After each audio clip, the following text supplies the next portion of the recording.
The rain had stopped just an hour before he arrived, the kind of soft, silver drizzle that leaves the world smelling like wet dust and chalk. The school sat at the edge of a small desert town, its walls faded from years of heat and wind. A cracked sign above the gate read, "Bright Future Primary." The irony wasn't lost on him. Inside, the hallway echoed with the sounds of pencils, laughter, and a faint hum from fluorescent lights that flickered more than they worked. The classrooms had no screens, no glowing monitors, only blackboards covered in equations and crooked drawings of computers that existed only in imagination. He paused at one of the doors. A teacher, maybe in her 40s, stood beside a group of kids holding paper cutouts of laptops. They were pretending to type, their fingers tapping air. He watched as a boy proudly held up his drawing, a square monitor with Google written across it in shaky letters. "You like computers?" The man asked quietly. The boy nodded eagerly. "I've never seen one, but I know what they do. They make you talk to the world." The man smiled. "That's a pretty good description." He stepped inside, hands in his pockets, and looked around the room. The desks were chipped, the windows half broken, and on the teacher's desk lay a single, lifeless laptop. Old, dusty, its charger frayed at the edge. He picked it up gently, examining it like a doctor holding a fragile patient. "What happened to this one?" "Battery's dead," the teacher said, "and no one in town knows how to fix it." He looked at her, then back at the children. "Mind if I try?" The teacher blinked, a little surprised, then nodded. "If you think you can." The man smiled faintly, rolling up his sleeves. His hands moved with a kind of quiet confidence, practiced yet humble, the hands of someone who'd built worlds out of circuits long before most people knew what they were. The kids gathered close, whispering, watching him open the laptop and inspect the parts. To them, it was like watching a magician whispering to metal. To him, it was something else entirely, a reminder of where it had all begun. When the screen finally flickered to life, the children gasped, a blue glow painting their faces with awe. The boy who'd drawn Google whispered, "You fixed it." He chuckled softly. Sometimes all it takes is a little connection. Outside, the wind picked up again, carrying the scent of rain and rust. The teacher didn't know who he was. The children didn't either, and that was exactly how he wanted it. The next morning, the man returned. Same sweater, same calm expression, same quiet step that made no one think of him as anything more than a kind visitor. The children greeted him like an old friend, waving their hands from the doorway. The teacher smiled, surprised that he'd come back. Most people who visited the school only came once, out of pity or curiosity. He had come back with purpose. He carried a small box under his arm, worn at the corners, held together by tape. When he set it down on the teacher's desk, the students leaned closer, whispering. Inside were a few screwdrivers, a handful of cables, and something that looked like tiny silver stars, old computer parts. "I thought maybe we could fix another one," he said casually. The teacher laughed, half embarrassed. "You must have a lot of free time." "Not really," he said, crouching beside the broken machine. "But this feels like time well spent." While he worked, the children surrounded him, handing tools, holding flashlights, watching every movement like it was a lesson. "What's that?" one girl asked, pointing to a chip. "This," he said, smiling. "That's the brain of your computer. And what happens if it breaks? Then the whole thing forgets who it is." The class went silent, the way kids do when something suddenly makes sense in a bigger way than it should. When he finished, the laptop lit up again, slow, blinking, but alive. The room erupted in cheers. The teacher looked at him, still unsure who this man was or why he cared so much. He brushed the dust off his hands. "You said you teach math?" "Yes." "And computers?" She laughed softly. "Only in theory." "Maybe we should change that," he said. That afternoon, he asked if he could stay through one more lesson. He sat in the back row, quietly observing as the children read out loud, their voices echoing against the cracked walls. The air was heavy with heat and hope. When the bell rang, the children rushed outside. He stayed behind, watching them run barefoot through puddles in the dusty yard. "They're smart," he said. "They just don't have what the world takes for granted," the teacher replied. He nodded slowly. "Then maybe the world owes them something." She tilted her head. "You talk like someone who could give it to them." He smiled faintly, slipping his notebook back into his bag. "Maybe one day." And as he left, The faint reflection of the working laptop flickered against the window, a tiny square of blue light in a room that had forgotten what screens looked like. The following week, he returned again, this time before sunrise. The air was still cool, carrying that dry sweetness of early morning before the heat rolled in. He brought coffee for the teacher and bread rolls for the children, who were just arriving, rubbing sleep from their eyes. The teacher met him at the gate. "You don't have to keep coming," she said softly, smiling in that tired way of people who have learned not to expect much. He shrugged. "I know, but I like this place." He walked into the classroom, which still smelled faintly of chalk and dust, and looked at the one working laptop, the same one he'd repaired. It sat on the desk like a living thing now. The children took turns using it, pressing keys carefully, afraid to break it, treating it almost like a sacred object. The boy who'd drawn Google the first day proudly showed him a page he'd typed.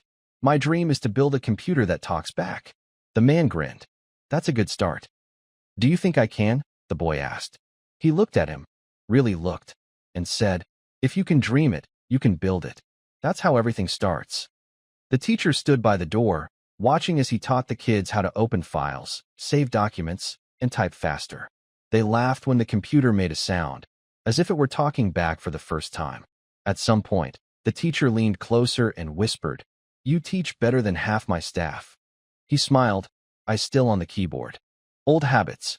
You used to be a teacher?" "Something like that," he said, chuckling. "Except my classroom was a lot bigger." She frowned, sensing there was more behind his words, but didn't press. Instead, she asked, "Why here? Out of all places?" He paused. "Because places like this remind you what technology is really for." "And what's that?" "To make people less alone," he said simply. The kids crowded closer again, their laughter filling the small, broken room. He showed them how to paint using the mouse, little squares of color, pixel by pixel. "See," he said, pointing at the screen. "Even one tiny pixel can change the whole picture." When the class ended, he stepped outside, standing under the rusted school bell. The sun was already burning high, and in the distance, he saw farmers walking to their fields, carrying water in metal pails. The world moved slowly here, but somehow, it felt more alive than anywhere else he'd been. He took a deep breath and smiled to himself. Maybe this was the kind of work that mattered most. Not launching anything new, not building the next big thing, but restoring something old. Curiosity. By the fourth visit, the children were already waiting for him before the first bell. They'd learned to recognize the sound of his small gray car long before it reached the gate, a faint rattle of old tires and gravel that somehow meant excitement. He entered the classroom carrying a box that looked heavier than usual. It wasn't new. The tape on the corners was frayed, and a handwritten label read parts, maybe useful. The kids circled him immediately. "What's in there?" they asked, eyes bright. He set the box on a table, grinning. "Let's find out." Inside were keyboards with faded letters, tangled cables, old processors, even a few dusty monitors that looked like they'd lived 100 lives. The teacher raised an eyebrow. "This looks like garbage." He laughed softly. "That's what people thought about my first computer too." The children giggled, unsure whether he was serious. He plugged one of the monitors in, adjusted a few wires, and the screen flickered, weak but alive. "It's not perfect," he said, "but it works. You see, the world throws away things that are only half broken. People too." The room fell quiet for a second. The teacher folded her arms. "And you fix them?" He met her eyes. "I try." The rest of the day, he showed the kids how to connect cables, how to open a computer safely, how to see the inside, not as something mysterious, but as something understandable. "Computers aren't magic," he said. "They're puzzles. And you already know how to solve them. You just haven't tried yet." When the bell rang, no one moved. Even the teacher forgot the time. The air smelled faintly of warm plastic and chalk. The boy who'd written, "My dream is to build a computer that talks back," looked at him and whispered, "I think I can build one now." He smiled. "Then promise me something." "What?" "When you do, make it kind." The boy frowned slightly. "Kind?" "Yes," he said, leaning closer. "Smart machines are easy to build. Kind ones, that's the hard part." He closed the box and stood up, brushing dust from his hands. The teacher followed him to the door. "You know," she said, "you talk like someone who started all this." He looked at her, thoughtful, almost amused. Maybe I did. A long time ago. She laughed, thinking he was joking. But as he walked away, she caught a glimpse of the name printed faintly on one of the old monitors, Microsoft. Her smile faded. She turned back toward the glowing screen where the children were still typing, their laughter filling the room. And for the first time, she wondered if the quiet visitor wasn't just another volunteer after all. The next morning, the news had already spread across the small town. The man who fixes computers was coming back again. This time, the parents came too. A few of them stood outside the classroom door, curious but shy, pretending to help with repairs around the schoolyard. He arrived carrying nothing but his worn backpack and a thermos of coffee. When he stepped inside, the classroom fell silent, that soft kind of silence that only comes from respect. "Morning," he said cheerfully. "I hear we have some new students." The teacher smiled, nodding toward the doorway where a few older kids peeked in, their uniforms mismatched and dusty. "They dropped out last year," she explained. "Now they want to learn again. They said you made the class fun." He chuckled. "Well, I'll take that." He turned on the single working laptop, the one he'd fixed weeks earlier, and connected a few of the old monitors from his junk box. The screens blinked, one by one, forming a crooked row of blue light. The children gasped. "Welcome to your first computer lab," he said softly. He showed them how to open Paint, type short sentences, even create folders. Each new click was a discovery. Each line on the screen, a spark of wonder. He stood back, watching them explore, not teaching, just letting them learn. One boy turned to him and asked, "Do you think we'll ever have enough computers for everyone?" He smiled faintly. "Maybe not yet. But sometimes, the right few are enough." Enough for what? To start something bigger. The teacher leaned on the desk beside him. "You really believe that?"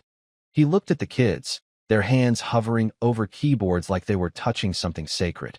"I've seen it," he said quietly. "Once, in another small room, not so different from this one." He pulled a small notebook from his bag, its cover faded and corners bent. Inside were rough sketches, blueprints, ideas, half-formed notes written in neat, blocky handwriting. The teacher glanced at it and raised her eyebrows. "Those look like prototypes." He nodded. "The first ones I ever drew." Her eyes widened slightly. "You're an engineer?" He smiled, closing the notebook. "A dreamer, mostly." When class ended, the children clapped, chanting, "Teacher Bill! Teacher Bill!"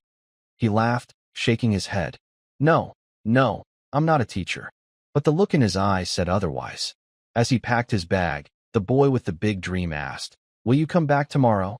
He hesitated for just a moment, then nodded. Tomorrow, and maybe a few more days after that. Outside, the afternoon sun turned everything gold. The classroom windows glowed, each reflecting a tiny blue rectangle of light. For the first time in years, the school looked alive, like the future had quietly walked in, rolled up its sleeves, and started typing.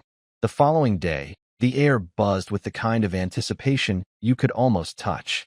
The children had cleaned the classroom themselves, swept the floor, wiped the desks, even hung a hand-painted sign above the blackboard that said, "Welcome back, Teacher Bill." When he saw it, he froze for a moment, smiling with a mix of pride and disbelief. "You didn't have to do that," he said. The teacher laughed. "They insisted, said it's the least they could do for the man who brought the screens to life." He looked around. The walls were still cracked, the paint still peeling, but there was something different now. Hope had moved in. He began the lesson not with computers, but with a story. "Once," he said, "there was a man who thought he could change the world with just an idea. Everyone told him it was impossible, too expensive, too complicated. But he kept building, even when no one believed." A girl raised her hand. "Did he do it?" He smiled softly. "Yes, but not because he was the smartest. Because he never stopped trying." They leaned closer, hanging on every word. For them, the story wasn't about him. It was about possibility. He showed them a slide with old photos, floppy disks, early machines, dusty motherboards. "This is where the world began to shrink," he said. And when it did, people started seeing each other again. One of the parents who'd been listening from the door whispered, "You sound like someone who's been there." He turned, still smiling. "Maybe I just read too many books." Later, as he walked between the desks, he noticed the boy with the big dream struggling with the mouse. The cursor kept flying across the screen uncontrollably. "Slow down," he said gently, guiding the boy's hand. Technology isn't about speed. It's about patience. The boy laughed nervously. But you made it fast. He paused, meeting the boy's eyes. I made it work. That's not the same thing. The teacher listened quietly, realizing how his words carried the kind of wisdom that came from someone who'd built more than machines, someone who'd built purpose. When the lesson ended, he gathered the class together and asked, if you could build anything, anything at all, what would it be? Hands shot up. A robot, a flying car, a phone that never dies. But one girl, sitting near the window, said softly, a computer that teaches kindness. He blinked, caught off guard. And how would it do that? She smiled. It would tell people thank you every time they use it. The class laughed, but he didn't. He looked at her and said, that's a better invention than anything I've ever made. When the bell rang, he stood alone for a moment, looking at the glowing screens, a row of fragile, imperfect machines, each one powered not by electricity, but by wonder. Outside, the sun was setting, casting long shadows across the yard. He closed his bag, whispered a quiet thank you to the empty room, and stepped out, unaware that in just a few days, the gift he was planning would change that little school forever. 2 days later, he arrived earlier than usual, before the first child had stepped through the gate, before the sun had even cleared the horizon. The world was still wrapped in that gentle half-light where everything feels possible. He carried a small envelope in his pocket and a look that the teacher hadn't seen before. Quiet, almost reflective, as if he were already saying goodbye. When she greeted him, she noticed the difference. You're leaving soon, aren't you? He hesitated. Maybe. There's a lot of work waiting elsewhere. More important than this? She asked softly. He smiled. Nothing's more important. Just bigger. They walked into the classroom together. The air still smelled faintly of chalk and dust, but the room glowed faintly with blue light from the monitors. The children had started drawing pictures of computers, but this time, not from imagination. Now, their sketches looked real. He helped the kids install simple programs, math games, typing tutors, drawing tools. Every click echoed like progress. Every screen became a window into something they had never known they could touch. At break time, the teacher found him sitting outside beneath a tree, repairing a broken mouse. You could have sent someone else to do all this, she said. I could have, he admitted. But I think some things you have to do with your own hands, or they stop meaning something. She studied him for a moment. You talk like a man who's already given the world everything it could need. He chuckled softly. The world doesn't need things. It needs people who believe again. The boy who always asked questions ran up, holding a sheet of paper. Look, I made a program, he said proudly. On the page were printed lines of text, a simple loop that said, Hello world, hello world, hello world. The man smiled. That's how it all began for me too. You made one like this? He nodded. Exactly like this. The teacher raised an eyebrow. You mean literally? He looked at her, amused. Yes, literally. Something flickered in her expression, a dawning realization, fragile but certain. She looked down at the children, then back at him. You're not just some kind visitor, are you? He didn't answer. Instead, he stood, brushing the dust off his jeans. Tomorrow, he said, I'll bring something special, but I need your help to keep it a surprise. She crossed her arms, smiling despite herself. You're planning something big, aren't you? He winked.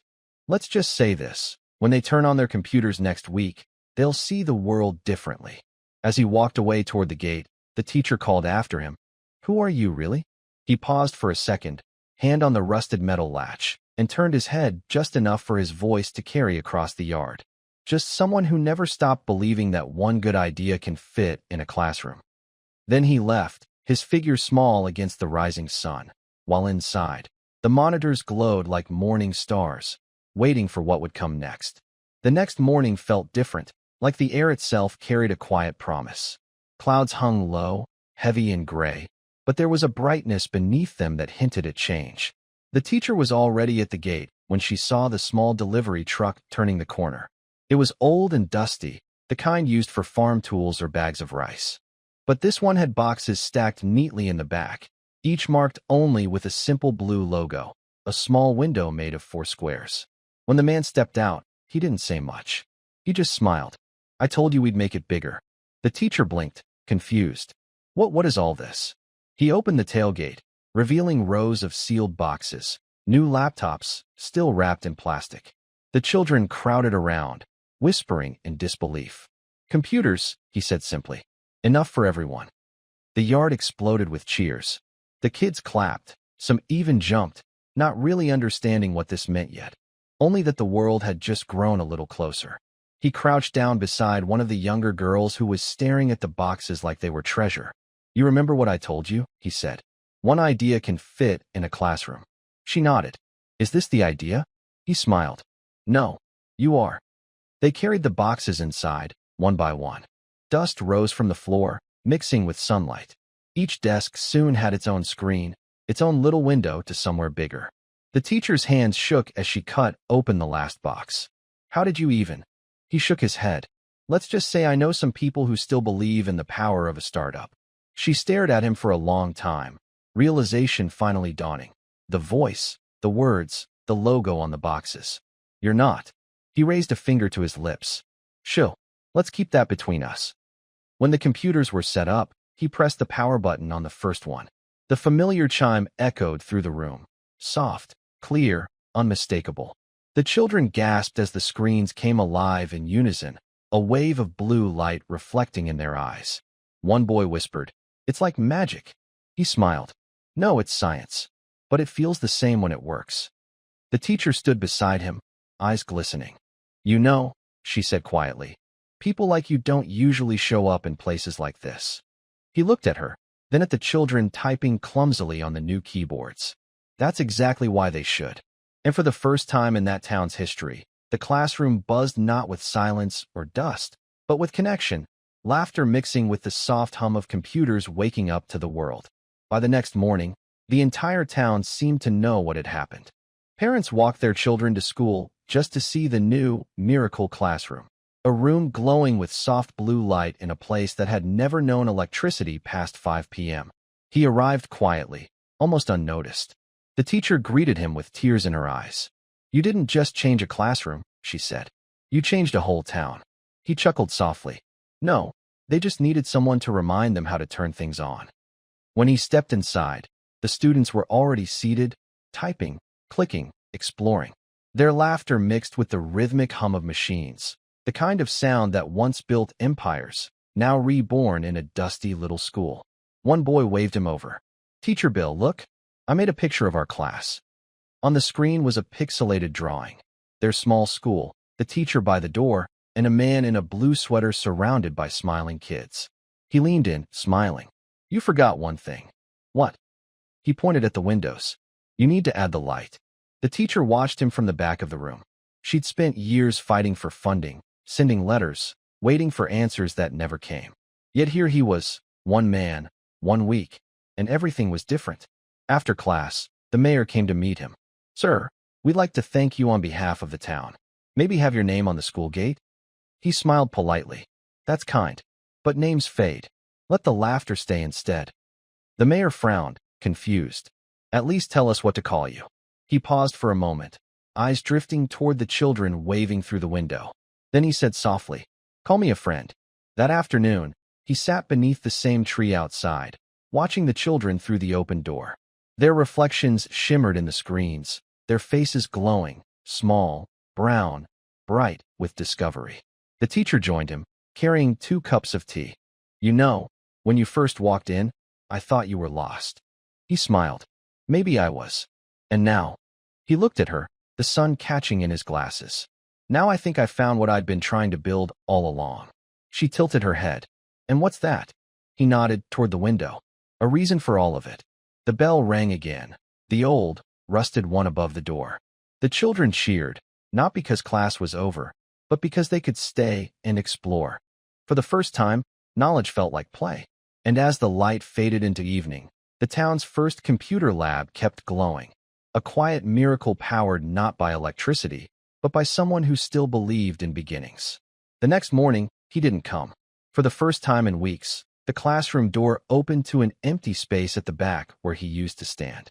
The teacher tried to hide her disappointment, keeping her voice bright as she told the children, let's start without him today. But the kids noticed. The boy with the big dream kept glancing at the door, waiting for the sound of his footsteps. When it didn't come, he finally asked, "Do you think Teacher Bill is gone?" The teacher paused, then smiled gently. "Maybe he's busy changing another school." Still, the air felt heavier. The screens glowed, but it wasn't the same. The laughter was quieter, the room somehow dimmer, until one of the younger girls spotted something taped to the blackboard. A small envelope. The teacher opened it carefully. Inside was a folded sheet of paper and a silver USB drive attached with tape. She read the letter aloud. "To my friends at Bright Future School, I can't stay forever, but I wanted to leave you something that will. Inside this drive, you'll find lessons, games, and tools I've built just for you. The first digital library of your school. Share it. Add to it. Make it yours. Remember, technology is only as powerful as the kindness of the hands that use it. Keep building. Keep learning. Bill." The children stared in awe. The teacher looked at the USB drive in her palm. Small, silver, ordinary, yet somehow sacred. They plugged it into one of the laptops. A new icon appeared on the screen, the Bright Project. When they opened it, folders bloomed across the desktop. Science for kids, drawing tools, stories from around the world, learn to code. And in one corner, a video file simply named Hello. The teacher clicked it. On screen, he appeared, sitting under the same tree outside their school, sunlight spilling across his sweater. He smiled, that calm, kind smile. "If you're watching this," he said, "then it means my job here is done. I told you one good idea can fit in a classroom. Now it's yours to share. Make it grow. Make it better. And one day, when someone asks how it all began, tell them it started with curiosity." The video faded to black. The children clapped instinctively, some laughing, others wiping their eyes. The boy whispered, "He really was someone important, wasn't he?" The teacher smiled softly. "Yes, but not because of who he was, because of what he believed." Outside, the wind lifted dust from the yard, carrying it toward the horizon. Inside, the children began exploring the Bright Project, their voices rising again, curious, alive, unstoppable. And though he was gone, his presence lingered, in the whir of the laptops, in the glow of the screens, in the quiet realization that someone, somewhere, had cared enough to leave them the future. 11 days passed, and the Bright Project became the heart of the school. Every break, the kids crowded around their screens, exploring, learning, building. They called the laptops Bill's books now, because, as one of them said, they teach like he did. The teacher printed his letter and framed it above the blackboard. Parents began visiting, sitting quietly in the back while their children showed them how to draw on the screen or write their first email. The whole town started calling the school the one with the light.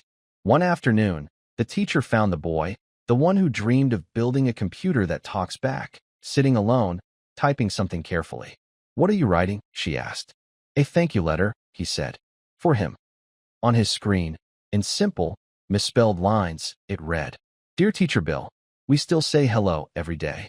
We didn't forget to add the light." The teacher smiled, fighting tears. Outside, the clouds shifted and sunlight poured into the room, bouncing off the rows of glowing screens. And for a brief, beautiful moment, it felt like he was right there with them again, smiling in the reflection of every monitor, still teaching, still believing. Weeks later, a letter arrived at the school. No return address, just a clean white envelope stamped from Seattle. Inside was a simple postcard, a photograph of a sunrise over water, and one handwritten line beneath it. "Keep the light on. B." The teacher showed it to the class, and the room filled with gasps and whispers. The boy stood on his chair, grinning. He didn't forget us. That afternoon, they turned on every computer in the room. The glow from the screens spilled across the cracked walls, bright enough to reach the doorway. The teacher looked around at the faces, curious, joyful, determined, and whispered, "Neither will we." Outside, the world kept moving. Cars, noise, deadlines, cities. But in that small, dusty classroom, something timeless had begun. No cameras, no headlines, no speeches. Just a gift that turned into a generation. And somewhere, far away, a man in a blue sweater smiled at his screen, watching a photo from a tiny town. A group of children waving beside a banner that read, "Thank you for the light." He closed his laptop, leaned back in his chair, and said softly to himself, "This This was the best update I ever made.